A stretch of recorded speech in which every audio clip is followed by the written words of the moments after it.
ಇತ್ತೀಚಿನ ಸಂಚಿಕೆಗಳನ್ನು ಜಾಹೀರಾತಿನ ಕಿರಿಕಿರಿ ಇಲ್ಲದೆ ನೋಡಿ.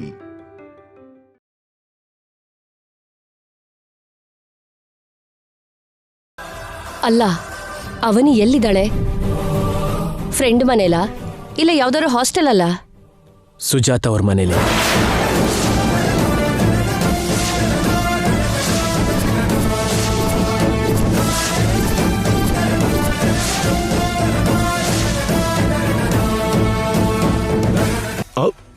ಓಕೆ. ಸುಜಾತ ಅಂದ್ರೆ ಅವನಿಗೆ ದೇವಸ್ಥಾನದಲ್ಲಿ ಪರಿಚಯ ಆಗಿದೆ.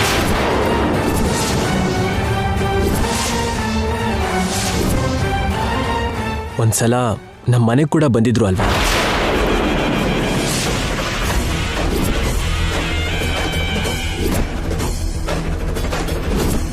ಅವನಿ ಸುಜಾತನ ಮನೆಗೆ ಯಾಕೆ ಹೋದ್ಲು? ಯಾವ್ದಾದ್ರು ಹಾಸ್ಟೆಲ್ ಇರ್ಬೋದಿತ್ತಲ್ಲ. ಹಾಸ್ಟೆಲ್ಗಿಂತ ಆತ್ಮೀಯರ ಜೊತೆ ಇರೋದು ಒಳ್ಳೇದಲ್ವಾ ಅಪ್ಪ? ಮಾಡಿರೋ ಒಳ್ಳೇದನ್ನ ಮರ್ತು ಹೋಗಿ ನೀವಂತೂ ಅಭಿಮಾನನ ಸಾಯಿಸ್ಕೊಂಡಿದ್ದೀರಾ. ಪ್ರೀತಿ ತೋರ್ಸೋರ್ ಜೊತೆಗಾದ್ರೂ ಇದ್ರೆ ಅವಳು ಒಂಟಿ ಅಲ್ಲ ಅನ್ನೋ ಭಾವನೆ ಅವಳಲ್ಲಿರತ್ತೆ. ಅವನಿ ಸುಜಾತನ್ ಮನೇಲಿರೋದು ಕರೆಕ್ಟ್ ಅಲ್ಲ ಶ್ರೀ. ಮನೆ ಬಿಟ್ಟು ಹೋಗೋದಕ್ಕೆ ಹೇಳು.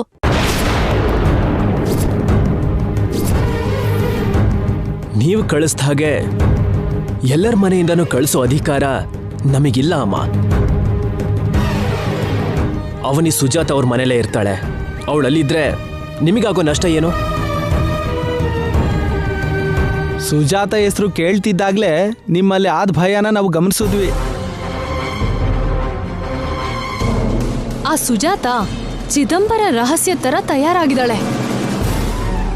ಅವಳ ಹೆಸರು ಬಂದಿದ್ ಪ್ರತಿ ಸರಿ ನಿಮ್ ಮಧ್ಯೆ ಏನೋ ಇರೋ ಹಾಗೆ, ಅದನ್ನ ನೀವು ನಮ್ಮ ಹತ್ರ ಹೇಳೋದಿಲ್ಲ ಅನ್ನೋ ಹಾಗೆ ಟೆನ್ಷನ್ ಮಾಡ್ಕೋತಾನೆ ಇರ್ತೀರಾ.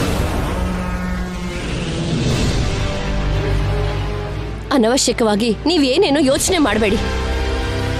ಅವನಿ ಹೇಗೋ ನಮ್ಮ ಮನೇಲಿ ನೆಮ್ಮದಿಯಾಗಿರ್ಲಿಲ್ಲ. ಸುಜಾತ ಅವ್ರ ಮನೇಲಾದ್ರೂ ನೆಮ್ಮದಿಯಿಂದ ಇರೋದಕ್ಕೆ ಬಿಡಿ.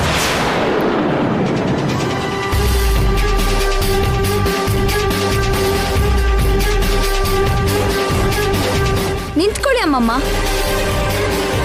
ಆ ಸುಜಾತ ದೊಡ್ಡ ಮಾವನ್ನ ಮದ್ವೆ ಮಾಡ್ಕೋಬೇಕಿತ್ತು ಅಂತ ನಮ್ಮ ಹತ್ರ ಹೇಳ್ದೆ. ಅದು ಸುಳ್ಳು ಅನ್ನಿಸ್ತಿದೆ. ನಾವು ಗಟ್ಟಿಯಾಗಿ ಕಾನ್ಸಂಟ್ರೇಷನ್ ಮಾಡಿದ್ರೆ ಆ ರಹಸ್ಯನ ಬಟ್ಟಾ ಬಾಯ್ಲ್ ಮಾಡಕ್ಕೆ ನಮ್ಗೆ ಎಷ್ಟೊತ್ತು? ಜಾಸ್ತಿ ಮಾತಾಡದೆ ಒಳಗಡೆ ಹೋಗಿ.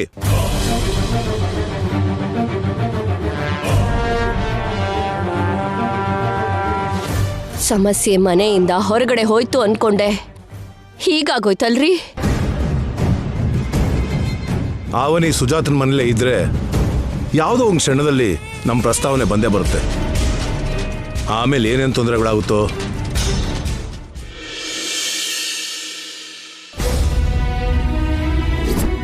ಈಗ್ಲೂ ನೀನ್ ನನ್ನ ನಿರ್ಧಾರ ಬೇಡ ಅಂತ ಹೇಳಿದ್ರೆ ಈ ಅಮ್ಮನ ಸಾವು ಬೇಡ್ಕೊಂಡ್ ಹಾಗೆ. ಅಮ್ಮ, ನಿನ್ ಮಗ ನಿನ್ಗೋಸ್ಕರ ಪ್ರಾಣ ಕೊಡ್ತಾನೆ ಹೊರತು ನಿನ್ ಪ್ರಾಣನ ತೆಗಿಯಲ್ಲ ಅಮ್ಮ.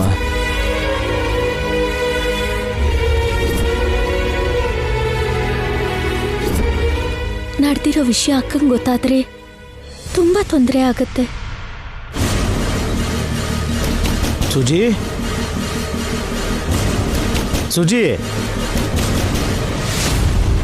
ಶ್ರೀಕರ್ ಅವರು ಈಗಷ್ಟೇ ಹೋದ್ರಲ್ಲ, ಮನೆಯವ್ರ ಹತ್ರ ಮಾತಾಡ್ಕೊಂಡು ಬಂದ್ರ? ಏ ಸುಜಿ, ಅವನಿ ಯಾರೋ ಬಂದಿದ್ದಾರೆ ನೋಡು. ನೋಡ್ತೀನಿ ಅಕ್ಕ.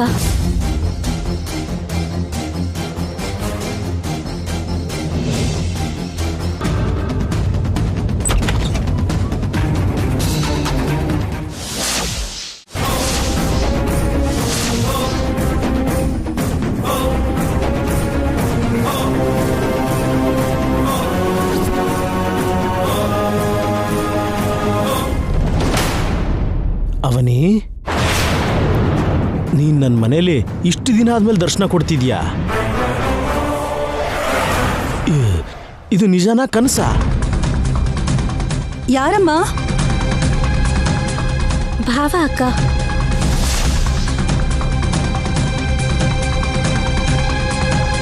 ಅದೇ ಅಂದ, ಅದೇ ಸೌಂದರ್ಯ,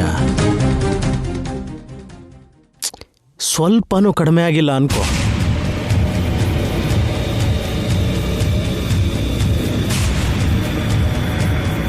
ಹಿಡ್ಕೊಳ್ಳೋಣ ಅಂದ್ರೆ ಮುಷ್ಟಿಯಿಂದ ಮರಳು ಜಾರಹೋದಾಗೆ ತಪ್ಪಿಸ್ಕೊಂಡು ಹೋಗ್ತಿದ್ದೆ. ಆದರೆ ಇವತ್ತು ತುಂಬ ಧೈರ್ಯವಾಗಿ ನನ್ನ ಮನೆಗೆ ಬಂದಿದ್ಯಾ, ತುಂಬ ಆಶ್ಚರ್ಯವಾಗಿದೆ.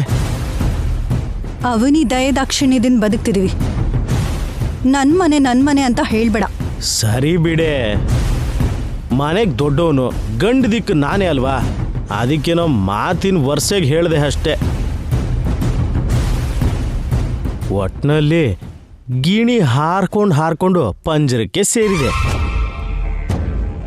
ಅವನಿ ಇವಾಗ ಮದ್ವೆ ಆಗಿರೋ ಹುಡುಗಿ, ನಮ್ ಜೊತೆ ಕಾಲ ಕಳಿಯೋದಕ್ಕೆ 10 ದಿನ ಇರೋಣ ಅಂತ ಬಂದಿದ್ದಾಳೆ. ಮೊದ್ಲಿನ ಥರಾನೇ ಏನಾದರೂ ಆಟ ಶುರು ಮಾಡಿದೆ ಅಂದ್ರೆ ನನ್ನನ್ನು ಸಾಯಿಸ್ಬಿಡ್ತೀಯ ಅಷ್ಟೇ ಅಲ್ವಾ? ನೆನಪಿದೆ ಬಿಡು ಸುಜಿ, ಅವಾಗವಾಗ ನನ್ನ ಅಗತ್ಯಗಳಿಗೆ ದುಡ್ಡು ಕೊಟ್ರೆ ಸಾಕು. ಅವನಿ ಕೆಲಸ ಅವನಿದು, ನನ್ನ ಕೆಲಸ ನಂದು. ನಿನಗಿಷ್ಟ ಬಂದಷ್ಟು ದಿನ ಇಲ್ಲಿರ್ಬೋದು ಅವನಿ. ಆಮೇಲೆ ಇನ್ನೊಂದು ವಿಷಯ ಹೇಳಬೇಕು ಅವನಿ, ಫಂಕ್ಷನ್ನಲ್ಲಿ ನಿನ್ನ ಗಂಡನ್ ನೋಡಿದೆ. ಅದೇ ಯಾವುದೋ ಕಂಪನಿ ಫಂಕ್ಷನ್ ನಡೀತಲ್ವಾ,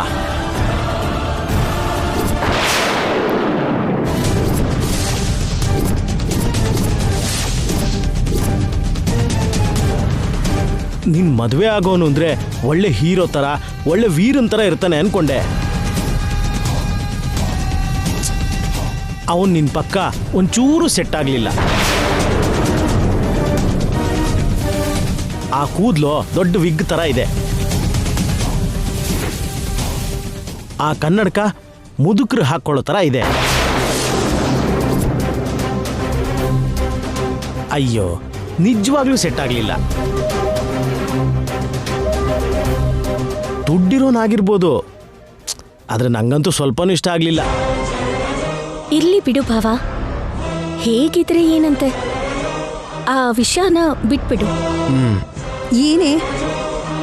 ಏನ್ ಮಾತಾಡ್ತಿದ್ಯಾ ನೀನು?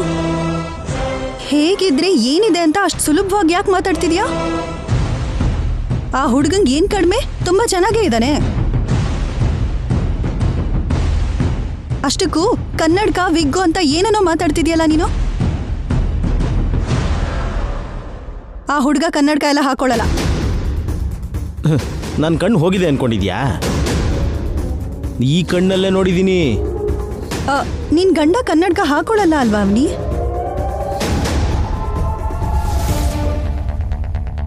ಹಾಕೊಳ್ಳಲ್ಲ ಅಕ್ಕ. ಅವತ್ತು ಫಂಕ್ಷನಲ್ಲಿ ಹಾಕೊಂಡಿದ್ರು ಅಲ್ವಾ? ಯಾಕೆ ಸುಳ್ಳು ಹೇಳ್ತಾ ಇದೀಯಾ? ಕುಡ್ದು ಮಾತಾಡ್ಬೇಡ ನೀನು. ಆ ಹುಡುಗನ ಬಗ್ಗೆ ಮಾತಾಡೋ ಹಕ್ಕಿದ್ಯಾ ನಿನಗೆ? ಬಾಯಿಗೆ ಬಂದಂಗೆ ಮಾತಾಡ್ಬೇಡ ನೀನು. ಯಾರನ್ನ ನೋಡಿ ಯಾರನ್ನ ಅನ್ಕೊಂಡಿಯೋ ಏನೋ ನೀನು. ಅವನಿ, ನಿನ್ ಗಂಡನ ಫೋಟೋ ತೋರಿಸು.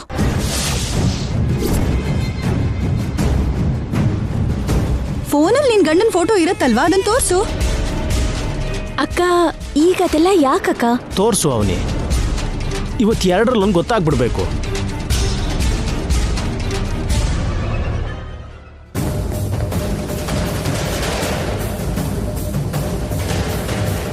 ತಗೋ, ತೆಗೆದು ತೋರಿಸು.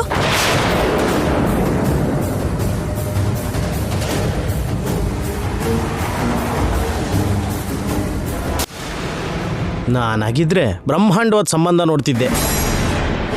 ಬೇಗ ತೋರಿಸು ಅವನಿ.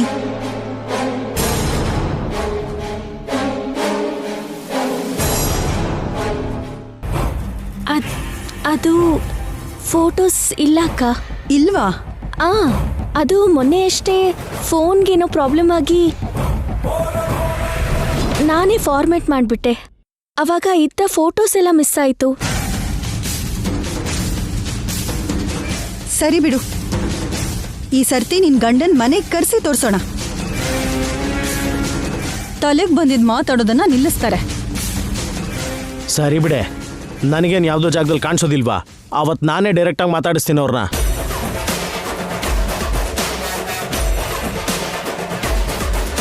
ಅವನಿ, ನೀನು ಅವ್ರ ಮಾತಿಗೇನು ಬೇಜಾರು ಮಾಡ್ಕೋಬೇಡ. ರಾಧಾಕೃಷ್ಣ ಅವರು ನನ್ನ ಗಂಡ ಅಂತ ಭಾವ ಅನ್ಕೊಂತಾ ಇದ್ದಾರೆ. ನಾಳೆ ದಿನ ಫಂಕ್ಷನಲ್ಲಿ ನಡೆದಿರೋ ವಿಷಯ ಎಲ್ಲ ಅಕ್ಕಂಗೇನಾರು ಗೊತ್ತಾದ್ರೆ?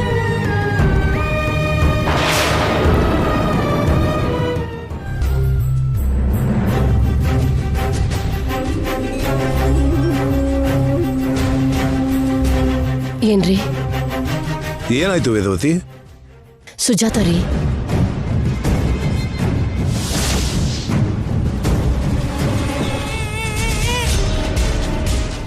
ಅವನಿ ಎಲ್ಲಿದ್ದಾಳೆ? ಫ್ರೆಂಡ್ ಮನೇಲ ಇಲ್ಲ ಯಾವ್ದಾದ್ರು ಹಾಸ್ಟೆಲ್ ಅಲ್ಲ? ಸುಜಾತ ಅವ್ರ ಮನೇಲಿ. ಏನ್ರಿ? ಹೇಳು ವೇದ. ಅವನಿ ಸುಜಾತ ಮನೇಲಿದ್ದಾಳೆ. ಅವಳಲ್ಲಿರೋದು ಏನಾದ್ರೂ ಸಮಸ್ಯೆಗೆ ದಾರಿ ಮಾಡ್ಕೊಡುತ್ತೆ ಅನ್ಕೊಂಡ್ವಿ ಅಲ್ವಾ? ಅವನಿನ ಹೊರಗಡೆ ಕಳಿಸೋ ಹಾಗೆ ಏನಾದ್ರೂ ಯೋಚನೆ ಮಾಡೋಣವಾ? ನಮ್ಮ ಸಮಸ್ಯೆಗೆ ಪರಿಹಾರ ಸಿಗ್ಬೇಕು ಅಂತ ಆಸೆ ಪಡೋದ್ರಲ್ಲಿ ತಪ್ಪಿಲ್ಲ, ಆದ್ರೆ ಸಾಧ್ಯವಾಗದ ಕೆಲಸಗಳಿಗೆ ಪ್ರಯತ್ನ ಮಾಡೋದು ಒಳ್ಳೇದಲ್ಲ. ಸಾಧ್ಯನೋ ಅಸಾಧ್ಯನೋ ಪ್ರಯತ್ನ ಮಾಡಿದ್ಮೇಲೆ ಅಲ್ವಾ ಗೊತ್ತಾಗೋದು. ಯಾವುದೋ ಒಂದ್ ರೀತಿಲಿ ನಾನ್ ಕೇಳ್ತೀನಿ ಇರಿ.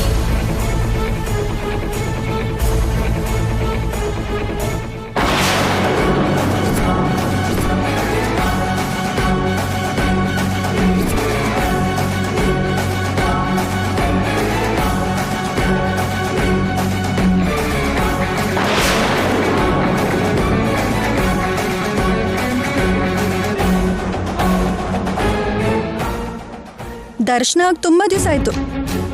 ಚೆನ್ನಾಗಿದ್ಯಮ್ಮ?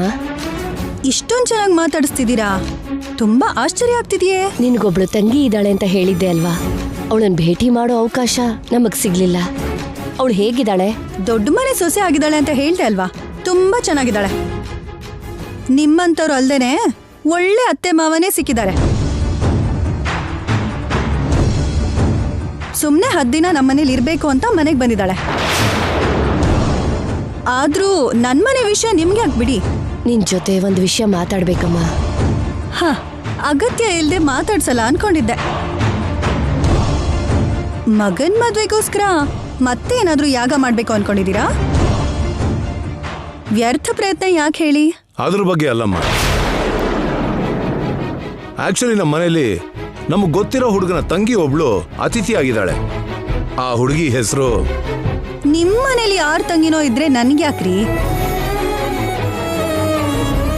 ನಿಮ್ಮನೆ ವಿಷಯ ನನಗೇನು ಬೇಕಾಗಿಲ್ಲ. ಅದಲ್ಲಮ್ಮ, ಈಗ ಹುಡುಗಿ ಎಲ್ಲಿದ್ದಾಳೆ ಅಂದ್ರೆ? ನನಗ್ ಅಗತ್ಯ ಇಲ್ಲ ಅಂತ ಹೇಳಿದ್ಮೇಲೆ ಅದೇ ಹಾಡು ನನ್ ಮುಂದೆ ಹಾಡ್ಬೇಡಿ. ಅಷ್ಟಕ್ಕೂ ಮಗನ್ ಮದ್ವೆ ವಿಷಯ ಎಲ್ಲಿವರೆಗೂ ಬಂತು? ಭಗೀರಥ ಪ್ರಯತ್ನಗಳು ನಡೀತಾನೆ ಇದೆಯಾ? ನೀವದೆಷ್ಟೇ ಪ್ರಯತ್ನ ಮಾಡಿದ್ರು ನನ್ನ ಶಾಪ ಮಾತ್ರ ನಿಮ್ಮನ್ ಸುಮ್ಮನೆ ಬಿಡೋದಿಲ್ಲ. ನಿಮ್ಮನ್ ಭೇಟಿ ಮಾಡಿದ ಪ್ರತಿ ಸಲ ನನಗ್ ನೀವು ಮಾಡಿರೋ ಅನ್ಯಾಯನೇ ನೆನಪಿಗೆ ಬರುತ್ತೆ. ಅದಕ್ಕೆ ಮತ್ತೆ ಮತ್ತೆ ಶಾಪ ಹಾಕ್ಬೇಕು ಅಂತಾನೆ ಅನಿಸ್ತಿರುತ್ತೆ. ನನ್ನ ಹಾಗೆ ಇನ್ನೂ ಅದ್ ಎಷ್ಟು ಜನ ಹೆಣ್ಮಕ್ಳು ಬಲಿಯಾಗಿದಾರೋ. ನೀನು ಪ್ರತಿ ಸಲ ಇದೇ ಮಾತಾಡ್ತಿದ್ಯಾ. ನಾವ್ ಯಾರಿಗೂ ಯಾವ ಅನ್ಯಾಯನೂ ಮಾಡಿಲ್ಲ ಅಂತೀನಿ. ನಾನ್ ಬದುಕಿರೋವರೆಗೂ ಅಂತಾನೆ ಇರ್ತೀನಿ. ನೀನ್ ಎಷ್ಟೇ ಪ್ರಯತ್ನ ಮಾಡಿದ್ರು ನಿನ್ ಮಗನ್ ಮದ್ವೆ ಮಾತ್ರ ಈ ಜನ್ಮದಲ್ಲಿ ಮಾಡೋಕ್ಕಾಗಲ್ಲ. ಅದು ನೀನಿಂದ ಆಗಲ್ಲ. ಮಾನಸಿಕವಾಗಿ ನೀನು ಕುಗ್ಗ್ ಹೋಗ್ತೀಯ ಹೊರತು ನಿನ್ ಮಗನ್ ಮದ್ವೆ ಮಾತ್ರ ಮಾಡೋಕ್ಕಾಗಲ್ಲ. ಇಷ್ಟು ದಿನ ನಮ್ಮ ಹುಡುಗನ ಜೀವನದಲ್ಲಿ ಒಂದು ಹುಡುಗಿ ಗಂಡಾಂತರವಾಗಿದ್ಲು. ಅದಕ್ಕೆ ಸ್ವಲ್ಪ ತಡ ಆಯ್ತು. ಈಗ ಹುಡುಗಿ ಹೊರಟೋಗಿದ್ದಾಳೆ. ಇನ್ನು ನಮ್ಮ ಮಗನ ಮದ್ವೆಗೆ ಯಾವ ಆತಂಕನೂ ಇರಲ್ಲ. ನನ್ ಮಗಳ ಮದ್ವೆ ನಡೆಯತ್ತೇನೋ, ಆದ್ರೆ ನಿಮ್ ಮಗನ್ ಮದ್ವೆ ಮಾತ್ರ ಕನ್ಸಲ್ ಕೂಡ ನೋಡೋದಕ್ ಸಿಗೋದಿಲ್ಲ. ನಿಮ್ ಕೈಲಾಗೋದಿದ್ರೆ ಮಾಡ್ ತೋರ್ಸಿ. ನೀವ್ ಕರೀದೇ ಇದ್ರು ಆ ಮದ್ವೆಗ್ ನಾನೇ ಬರ್ತೀನಿ. ಹಾಗಾದ್ರೆ ನಮ್ಮ ಆಹ್ವಾನಕ್ಕೋಸ್ಕರ ಕಾಯ್ತಾ ಇರು. ಬೇಕಾ ಬಿಟ್ಟಿ ಮಾತುಗಳು ಬೇಡ ವೇದವತಿಯವರೇ. ನಿಮಗ್ 1 ತಿಂಗಳು ಟೈಮ್ ಕೊಡ್ತೀನಿ. ನೀವು ನಿಮ್ ಮಗನ್ ಮದ್ವೆನ ಮಾಡ್ ತೋರ್ಸಿ. ನಾನು ನಿಮ್ ಮುಂದೆ ತಲೆ ತಗ್ಗಿಸ್ತೀನಿ. ಹಾಗ್ ಮಾಡ್ಲಿಲ್ಲ ಅಂದ್ರೆ ನೀವು ನನ್ ಮುಂದೆ ತಲೆ ತಗ್ಸಿ. ನನ್ ಕಾಲನ್ ಹಿಡ್ಕೊಂಡ್ ಸೋಲನ್ ಒಪ್ಕೊಂಡ್ರೆ ಇನ್ನೂ ಸಂತೋಷ ಪಡ್ತೀನಿ. ಆ ಮಟ್ಟಕ್ಕೆ ಹೋಗಲ್ಲ ಈ ವೇದವತಿ. ಎಂತದ್ದೇ ಪರಿಸ್ಥಿತಿಲೋ 1 ತಿಂಗಳೊಳಗಡೆ ನನ್ನ ಮಗನ ಮದ್ವೆ ಮಾಡ್ತೀನಿ. ಏನು ಚಾಲೆಂಜಾ? ಚಾಲೆಂಜ್. ಹಾಗಾದ್ರೆ ನಿಮ್ಮ ಆಹ್ವಾನಕ್ಕೋಸ್ಕರ ನಾನು ಕಾಯ್ತಾ ಇರ್ತೀನಿ. ನೋಡ್ತಾ ಇರು. ನೀನು ತಪಸ್ ಮಾಡಿದ್ರು ಮಾಡೋಕ್ಕಾಗಲ್ಲ. ಮತ್ತೊಂದ್ ಜನ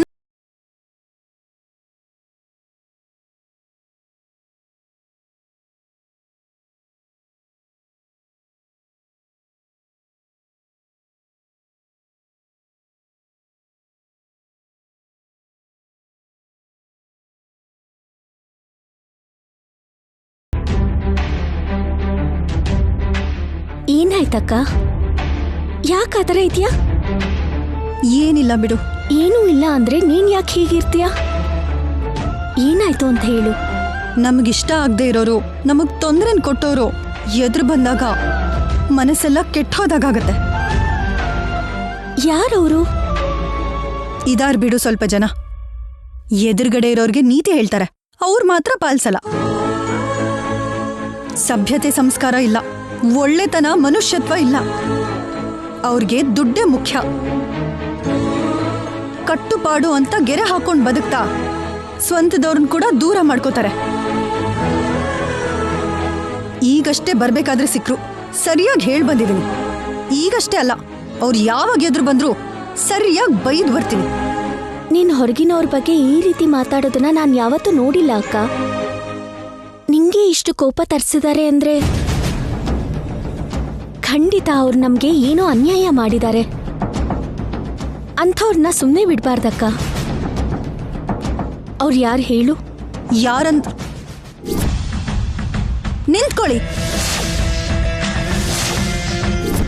ನನ್ ತಂಗಿ ದೊಡ್ಡ ಮನೆ ಸೊಸೆ ಆಗಿದ್ದಾಳೆ ಅಂತ ಹೇಳೋದಕ್ಕೆ ವ್ರತದ ಬಗ್ಗೆ ಹೇಳಿದ್ದೆ ಹೊರತು ಪರೋಕ್ಷವಾಗಿ ನಿಮ್ಮನ್ ಕರಿಬೇಕು ಅಂತ ಅಲ್ಲ. ನೀವ್ ಹಾಕೋ ಅಕ್ಷತೆ ಕಾಳು ನನ್ ತಂಗಿ ಸಂಸಾರದಲ್ಲಿ ಬೆಂಕಿ ಹಚ್ಚುತ್ತೆ. ಅವತ್ತು ಅವ್ರು ನನ್ನ ತಂಗಿ ನೋಡ್ಬೇಕು ಅಂತ ಪ್ರಯತ್ನ ಪಟ್ರು. ಇವಾಗ ಅವ್ರ ಬಗ್ಗೆ ಹೇಳೋ ಅವಶ್ಯಕತೆ ಇಲ್ಲ. ಯಾಕೆ ಮಾತಾಡ್ತಿಲ್ಲ ಅಕ್ಕ? ಅವ್ರು ಯಾರೋ, ಎಲ್ಲಿರ್ತಾರೋ, ಅವ್ರ ಹೆಸರೇನು ಅಂತ ಹೇಳು. ಅವ್ರು ಎಂಥವ್ರೇ ಆಗಿದ್ರು ನಾನ್ ಹೋಗಿ ಬುದ್ಧಿ ಹೇಳ್ತೀನಿ. ನನ್ನ ಬಾಯಿಂದ ಅವ್ರ ಹೆಸರು ಹೇಳಕ್ಕೂ ಇಷ್ಟಪಡಲ್ಲ ನಾನು. ಅವ್ರ ಬಗ್ಗೆ ನಿನಗೆ ಯಾಕೆ ಬಿಟ್ಬಿಡು. ಅದಲ್ಲ ಅಕ್ಕ, ಅವ್ರು ಯಾರೋ ನನಗೂ ಗೊತ್ತಾಗೋದು ಒಳ್ಳೇದೇ ಅಲ್ವಾ? ಅವ್ರ ಬಗ್ಗೆ ತಿಳ್ಕೋಬೇಕು ಅನ್ಕೊಳ್ಳೋದಕ್ಕಿಂತ ತಿಳ್ಕೊಳ್ದೇ ಇರೋದೇ ಒಳ್ಳೇದು. ಹೌದು, ನೀನ್ ಬಂದಾಗಿಂದ ನೋಡ್ತಿದ್ದೀನಿ, ನಿಮ್ಮ ಅತ್ತೆ ಕಡೆಯಿಂದ ನಿನಗೆ 1 ಫೋನ್ ಕೂಡ ಬಂದಿಲ್ವಲ್ಲ? ನೀನಂತ ಸೊಸೆ 1 ಗಂಟೆ ಕಾಣಿಸಿಲ್ಲ ಅಂದ್ರೆ ಯಾವತ್ತೇ ಆದ್ರೂ ಏನೋ ಕಳ್ಕೊಂಡಂಗೆ ಆಗೋಗ್ತಾರೆ. ಮತ್ತೆ ನಿಮ್ಮತ್ತೆ ನಿನ್ ಬಗ್ಗೆ ಯೋಚನೆ ಮಾಡ್ತಿರೋ ಹಾಗಿಲ್ವಲ್ಲ? ನೀನ್ ನಮ್ಮ ಮನೆಗೆ ಬರೋದು ನಿಮ್ಮ ಅತ್ತೆಗಂತೂ ಏನೂ ತೊಂದರೆ ಇಲ್ಲ ತಾನೆ? ಹೇಳು ಅವನಿ. ಅವನಿನ ಮನೆಯಿಂದ ಕಳಿಸ್ಬಿಡೋಣ. ಈಗ್ಲೂ ನೀನ್ ನನ್ನ ನಿರ್ಧಾರ ಬೇಡ ಅಂತ ಹೇಳಿದ್ರೆ ಈ ಅಮ್ಮನ ಸಾವು ಬೇಡ್ಕೊಂಡ್ ಹಾಗೆ. ಯಾಕೆ ಮಾತಾಡ್ತಿಲ್ಲ? ನಮ್ಮ ಮಧ್ಯ ಯಾವ ಥರ ತೊಂದರೆನೂ ಇಲ್ಲ ಅಕ್ಕ. ಅತ್ತೇನೆ ನನ್ನನ್ನು ಇಲ್ಲಿ ಕಳ್ಸಿದ್ರು. ಯಾವುದೋ ಕೆಲ್ಸದಲ್ಲಿತ್ತು, ಫೋನ್ ಮಾಡಿರಲ್ಲ ಅಷ್ಟೇ. ಅಷ್ಟೇನಾ? ಹಾ ಅಷ್ಟೇ ಅಕ್ಕ. ಅಕ್ಕ, ನೀನು ಈಗಷ್ಟೇ ಹೊರಗಿಂದ ಬಂದಿದ್ಯಾ? ಇರು, ನಾನು ಹೋಗಿ ಕಾಫಿ ತರ್ತೀನಿ.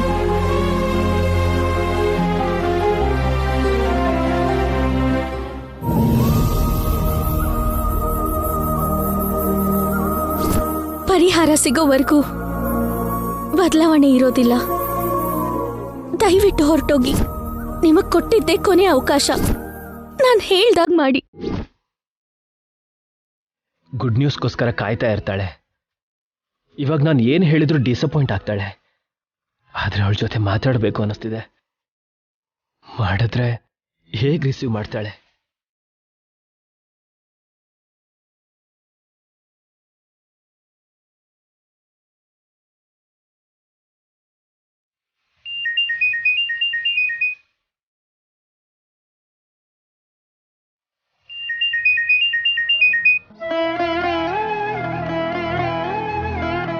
ಅತ್ತೆ ಹತ್ರ ಏನಾದರೂ ಮಾತಾಡಿದ್ರೆ ತಕ್ಷಣ ಮನೆಗೆ ಬರ್ತಿದ್ರು. ಮಾತಾಡದೆ ಇರೋದ್ರಿಂದಲೇ ಫೋನ್ನಲ್ಲಿ ಹೇಳೋ ಪ್ರಯತ್ನ ಮಾಡ್ತಿರ್ಬೇಕು.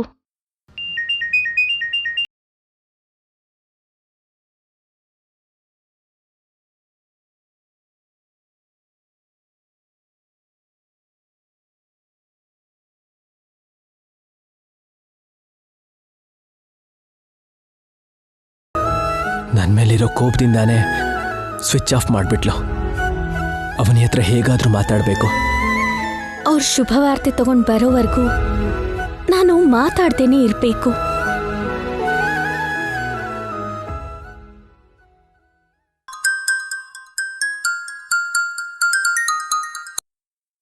ಹಲೋ, ನಾನು ರೀ ಶ್ರೀಕರ್. ಹೇಳು ಶ್ರೀಕರ್. ಅವನಿಗೆ ಫೋನ್ ಸ್ವಿಚ್ ಆಫ್ ಬರ್ತಿದೆ. ಅವಳ ಜೊತೆ ಮಾತಾಡಬೇಕು ಅನ್ನಿಸ್ತಿದೆ. ಸ್ವಲ್ಪ ಕೊಡ್ತೀರಾ? ಹಾ, ಸರಿ, ಕೊಡ್ತೀನಿ.